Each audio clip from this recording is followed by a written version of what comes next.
हर खबर पर होगी आपकी पकड़। डाउनलोड कीजिए एबीपी लाइव ऐप।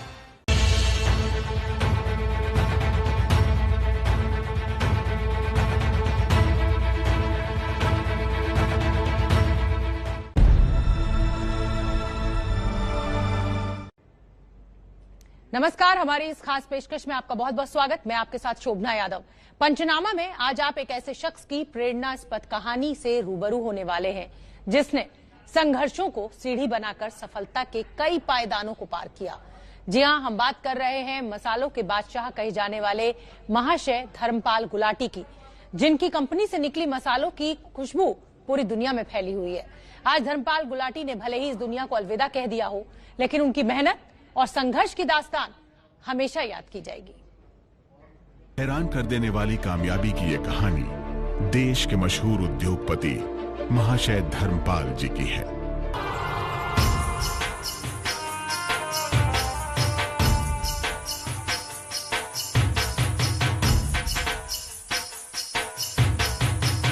कभी टांगा चलाने वाले धर्मपाल क्यों और कैसे बन गए मसालों के किंग।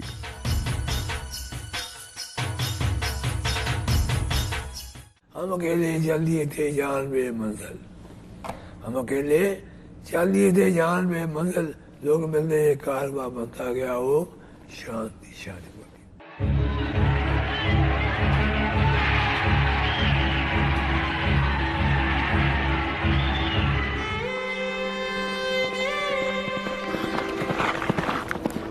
जमीन से आसमान के सफर की ये दास्तां उस दौर में शुरू होती है जब भारत पर अंग्रेजों का राज था।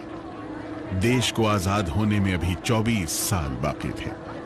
गुलाम और अविभाजित भारत के सियालकोट में 1923 में धर्मपाल गुलाटी का जन्म हुआ। पाकिस्तान के शहर सियालकोट के मोहल्ला मियानापुरा में महाशय चुन्नीलाल गुलाटी का 5 बेटियों और 3 बेटों का भरा पूरा परिवार रहता था। सियालकोट के बाजार पंसारिया में धर्मपाल के पिता चुन्नीलाल मिर्च मसाले की एक दुकान चलाते थे जिसका नाम महाशियां दी हट्टी था, और यही महाशियां दी हट्टी आज मसालों की दुनिया में MDH के नाम से एक बड़ा ब्रांड बन चुकी है। सियालकोट में सबका इतना प्यार था, साहब हालांकि प्यार से मिलता था, प्यार से काम करता था। हाँ, स्वाद मेरा जिंदगी का अब बहुत लंबी जिंदगी भाई घटी मेरी। तो मैं 5वीं क्लास में जब गया, पहले मैं यार स्कूल चालू हो तो रोते थे, नहीं जाना नहीं जाना नहीं जाना। उस समय मैं जब स्कूल बच्चा जाता था, जब माता पिताजी पतासे चीनी ले जाए बड़े से बात पढ़ते थे। मैं स्कूल में जब जाना हम रोते थे, नहीं जाना नहीं जाना नहीं जाना। आहिस्ता आहिस्ता माहौल ऐसा बनता गया, स्कूल चले। 7 साल के धर्मपाल का मन पढ़ाई में कम, पतंगबाजी और कबूतरबाजी में ज्यादा रमता था। पढ़ाई से दूर भागने वाले महाशय धर्मपाल को पहलवानी का भी शौक था, लेकिन साथ ही साथ धर्मपाल का बालक मन बड़ा आदमी बनने का ख्वाब भी देखता था। दरअसल उसका ये ख्वाब उसके पिता से बड़े आदमियों की कहानियां सुन सुनकर पैदा हुआ था। जमाने में जब मैं 5वीं क्लास तक आया तो सवाल भी अपने जगह चल रहे। हमारे पिछले लाल जी थे, हो गया भाई, so I have eyes and I can see the book that is in front of me, बोल दिया। आगे आगे आया नहीं, वो समझ जाती यहाँ से दबाया कि मेरा खून जम गया, चिकनी कर गई। मैं स्कूल का ध्यान बंद कर दिया। 5वीं क्लास तक मैंने ध्यान दिया ही नहीं है। जब मैं और कुछ बड़ा हुआ छोड़ दिया मैंने। मैं बेटा आप क्या करेगा, काम कराते बढ़ेगा, लकड़ी का काम, लकड़ी का मकान बनाएगा। मैं 8 महीने मैंने बड़ी का काम किया। धर्मपाल 5वीं क्लास भी पास न कर सका। पिता चुन्नीलाल ने बेटे को हर तरह के कारोबार में खपाने की कोशिश की।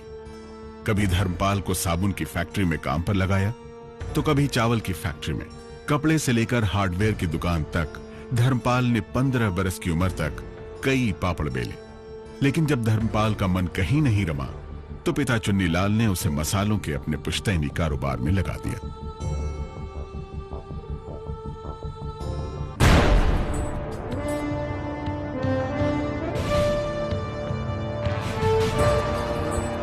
ये वो दौर था जब देश में चारों तरफ आजादी का आंदोलन पूरे उफान पर था।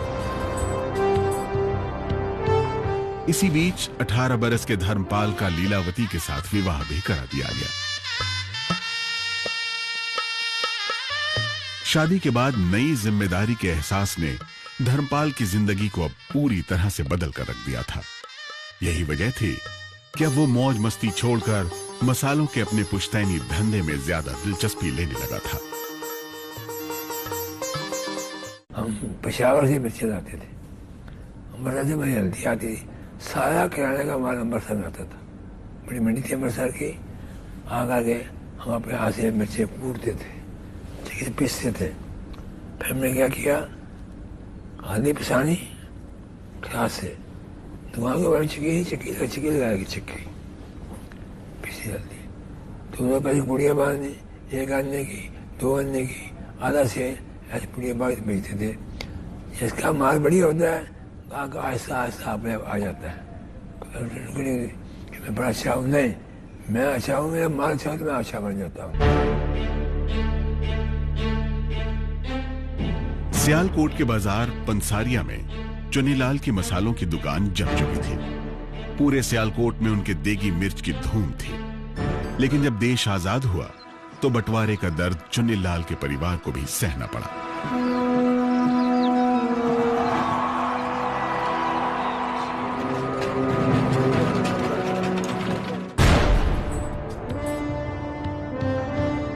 सियालकोट में जहां चुन्नीलाल का परिवार रहता था, उसके एक तरफ हिंदुओं का मोहल्ला था और दूसरी तरफ मुसलमानों की आबादी थी।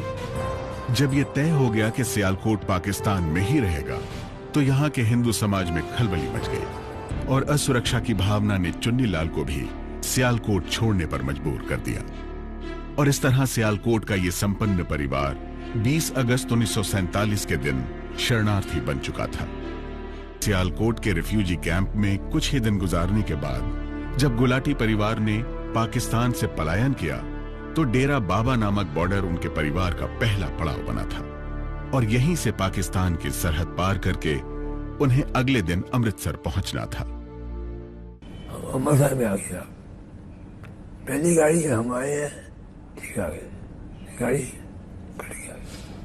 चले 7 सितंबर 47 चले गए, ट्रेन में बैठते हैं सारा परिवार, जिससे आ गया, जिससे पाकिस्तान में था, बीच में रावी दरिया था, डेरा बाबा नार था। वहाँ से हम बाहर बड़ी मुश्किल से पार किया, चढ़ते घसीटते आने जाए, घसीटते। बरसात का मौसम तो बरसात ऐसा हो रही थी, मत कुछ यार रोना आ जाता। लेकिन पलायन की वो रात गुलाटी परिवार पर कयामत की तरह गुजरी थी। रात में जब महाशय धर्मपाल का परिवार सड़क के किनारे सो रहा था, तब एक ट्रक धर्मपाल के चाचा की टांग कुचलता हुआ गुजर गया। मेरे जेब में 1500 रुपया था। मैं, मेरा भाई धर्मवीर बड़ा, मेरा भाई लड़ा मुर्खा, तीनों आदमी अमृतसर में चल दिए।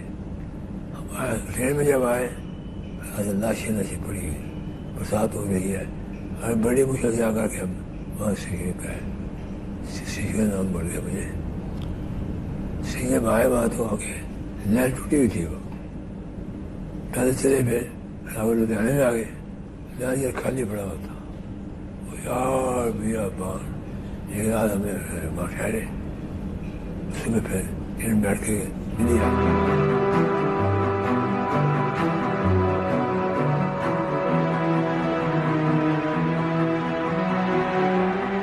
15 अगस्त 1947 भारत आजाद हो चुका था।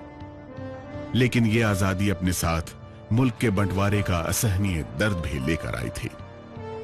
देश के विभाजन से लाखों परिवारों की जिंदगियां बर्बाद हो चुकी थी। वक्त का मारा ऐसा ही एक परिवार धर्मपाल का भी था। रोजगार की तलाश में सियालकोट से सैकड़ों मील का सफर तय करके जब धर्मपाल अपने रिश्तेदारों के साथ दिल्ली पहुंचे, तो करोल बाग में अपनी बहन के घर पर ठहरे थे। करोल बाग में ही एक खाली प्लॉट पर कब्जा करके धर्मपाल ने दिल्ली में अपना पहला आशियाना बनाया था। लेकिन अब रोजगार की चुनौती उनके सामने खड़ी थी। उन दिनों धर्मपाल की जेब में 1500 रुपए ही बाकी बचे थे। पिता से मिले इन 1500 रुपयों में से 650 रुपए का धर्मपाल ने घोड़ा और टांगा खरीद लिया और इस तरह वो बन गया टांगे वाला। वो चांदी चौक चला गया। कुछ लोग टांगे भेज रहे थे, ऐसा मियाँ तो कितने का, 800 रुपये का।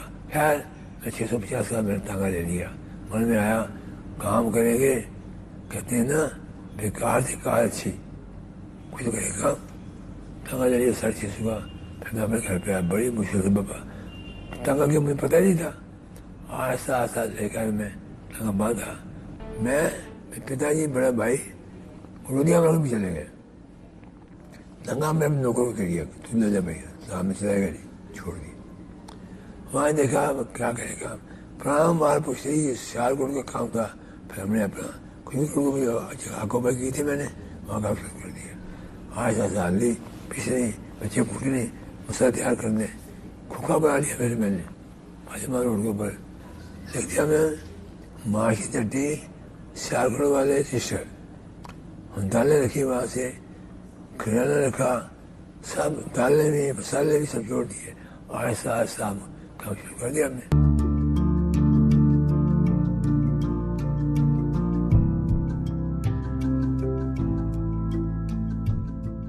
10 अक्टूबर 1948 में धर्मपाल ने अपना टांगा और घोड़ा बेच दिया और करोल बाग के अजमल खान रोड पर ही एक छोटी सी दुकान यानी खोखा बनवा लिया। सियालकोट की एक बड़ी और भरी पूरी दुकान से उठकर अब धर्मपाल का पूरा परिवार एक छोटे से खोखे में आ पहुंचा था। लेकिन आगे चलकर धर्मपाल ने मिर्च मसालों का जो साम्राज्य स्थापित किया, उसकी नींव इसी छोटे से खोखे पर रखी गई थी।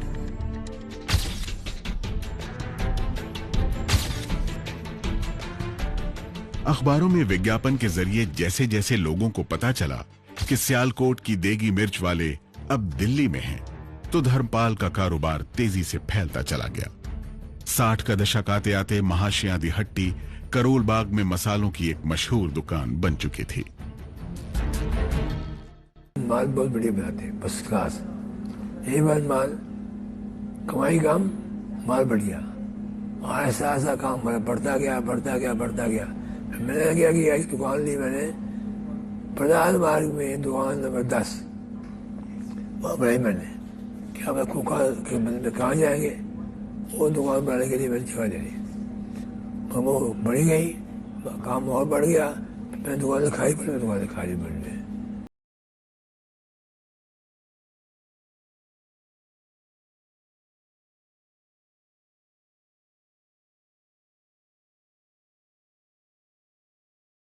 में आज बेमिसाल है। उनकी कंपनी सालाना करोड़ों रुपए का कारोबार करती है,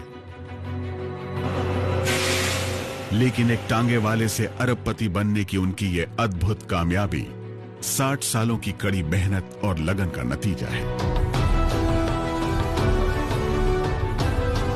लव जिहाद पर उत्तर प्रदेश सरकार के अध्यादेश को सुप्रीम कोर्ट में चुनौती दी गई है। अध्यादेश के खिलाफ सुप्रीम कोर्ट में याचिका डालने वाले दोनों याचिकाकर्ता वकील हैं, जिन्होंने याचिका में अध्यादेश को मौलिक अधिकारों का हनन बताया है।